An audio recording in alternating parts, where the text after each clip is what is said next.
हाय,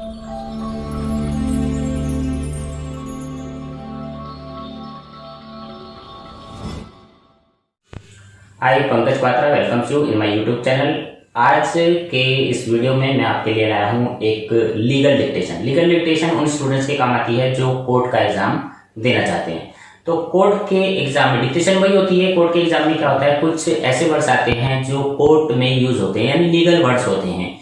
तो आपने आज वाली डिक्टेशन सारी लिखनी है। 500 वर्ड्स 80 वर्ड्स की स्पीड पर है और वीडियो के एंड में मैंने कुछ वर्ड्स के मीनिंग दिए हैं। जो वर्ड्स थोड़ा से टिपिकल हैं उनके वर्ड मीनिंग भी आपको पता होने चाहिए।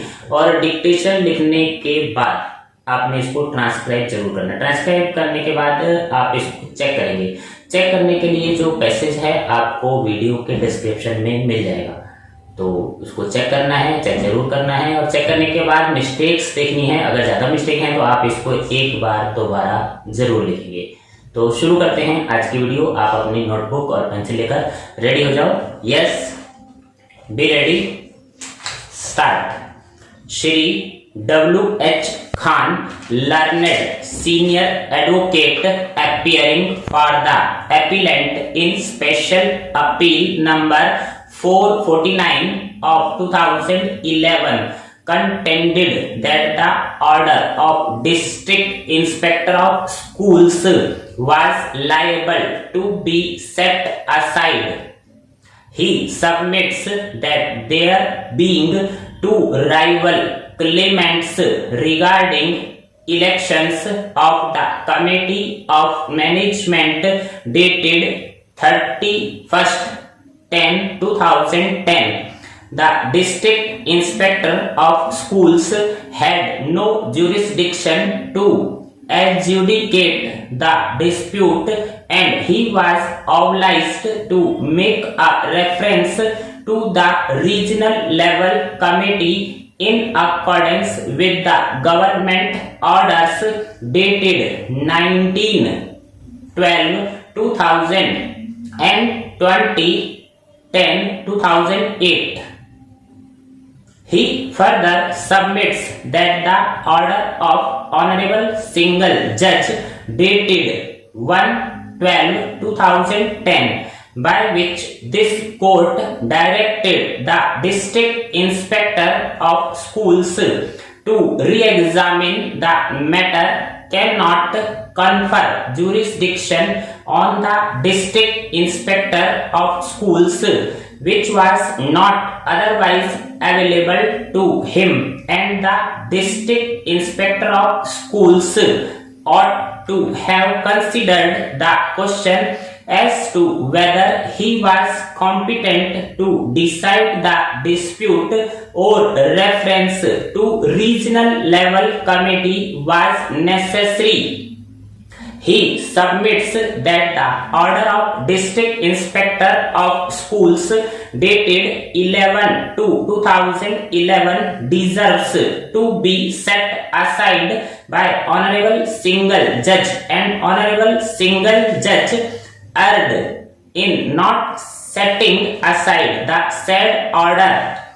Parachin Shri Shashi Nandan, assisted by Shri Arun Kumar Singh, appearing for the respondents, submitted that the District Inspector of Schools had full jurisdiction to decide the dispute.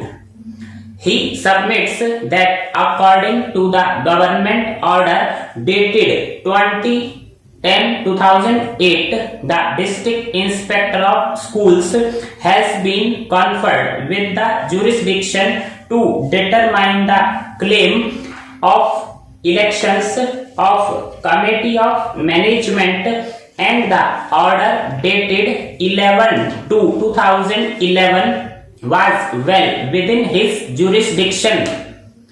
He further submits that the writ petitioner did not raise any objection to the jurisdiction of the District Inspector of Schools when the matter was being heard.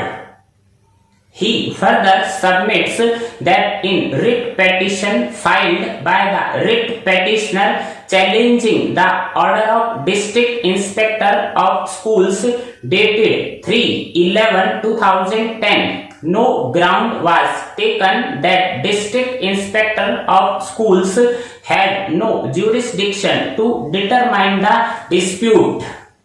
He submits that in view of the directions of this court dated 1/12/2010, the District Inspector of Schools has to determine the dispute and writ petitioner is not stopped from challenging the jurisdiction of District Inspector of Schools.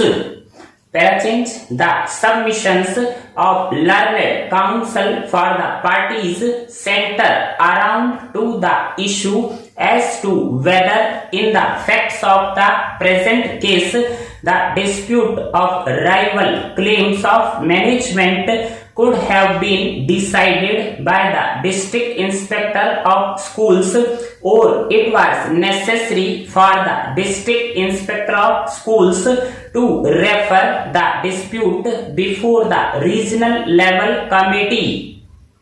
Before we proceed to examine the above issue, it is relevant to note the relevant provisions of the UP Intermediate Education Act 1921 as amended from time to time, as well as the government orders issued by the state government.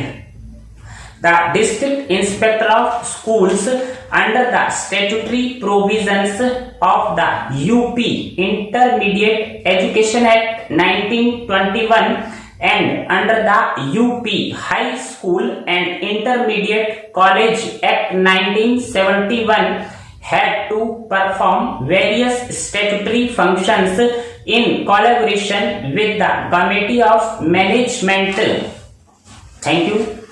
आज की dictation आपने पूरी लिखी होगी, और जिनके कुछ words या आउटलाइन लिखने में छूट जाते हैं उनको एक बार फिर से इसको लिख के प्रैक्टिस करनी होगी। और कौन कौन से वर्ड्स ऐसे हैं जो आज के इस डिक्टेशन में आए हैं और जो आपको जिनके मीनिंग पता होने चाहिए। पहला वर्ड आया है कंटेंडेड। कंटेंडेड का मतलब होता है तर्क दिया गया या बहस की, यानी कंटेस्ट या डिबेट जिसे कहते हैं। दूसरा वर्ड जो मैंने सर्कल किया है आज की डिक्टेशन में है कॉन्फर। कॉन्फर का मतलब होता है प्रदान करना, प्रोवाइड। और तीसरा वर्ड जो है एर्ड, ERRED, एर्ड। एर्ड का मतलब होता है गलती या भूल, make a mistake. Next word जो है पेटिशनर। पेटिशनर मतलब आवेदक या याचिकाकर्ता या प्रार्थी जिसे कह सकते हैं, एप्लीकेंट। नेक्स्ट वर्ड है डिटरमाइन। डिटरमाइन का मतलब होता है ठान लेना, निर्धारित करना, कंप्लीट या पैचअप भी कह सकते हैं। इसके बाद जो नेक्स्ट वर्ड है लर्नेड। ये लर्नेड वर्ड बार बार अक्सर लीगल डिक्टेशन में आता है। लर्नेड का मतलब होता है शिक्षित या एजुकेटेड। नेक्स्ट वर्ड है प्रोसीड। प्रोसीड का अर्थ है आगे बढ़ना, कार्यवाही करना और टेक एक्शन। और नेक्स्ट जो वर्ड है रेलेवेंट। रेलेवेंट का मतलब है प्रासंगिक या उचित, प्रॉपर जिसे कह सकते हैं। और एक और वर्ड है स्टैट्यूटरी। स्टैट्यूटरी को कहते हैं वैधानिक या कानूनी जिसे कहते हैं, लीगल। और आखिरी जो वर्ड है कोलैबोरेशन। कोलैबोरेशन होता है सहभागिता या सहयोग, को पार्टनरशिप। तो उम्मीद है आपको डिक्टेशन पसंद आई होगी। आप इसको अपने फ्रेंड्स से शेयर करेंगे और अपनी भी प्रैक्टिस करेंगे। और जिन्होंने अभी तक चैनल को सब्सक्राइब नहीं करा वो चैनल सब्सक्राइब करेंगे, लाइक करेंगे और बेल आइकन दबाएंगे ताकि आगे आने वाले वीडियो के आपको नोटिफिकेशन मिलते रहें। धन्यवाद।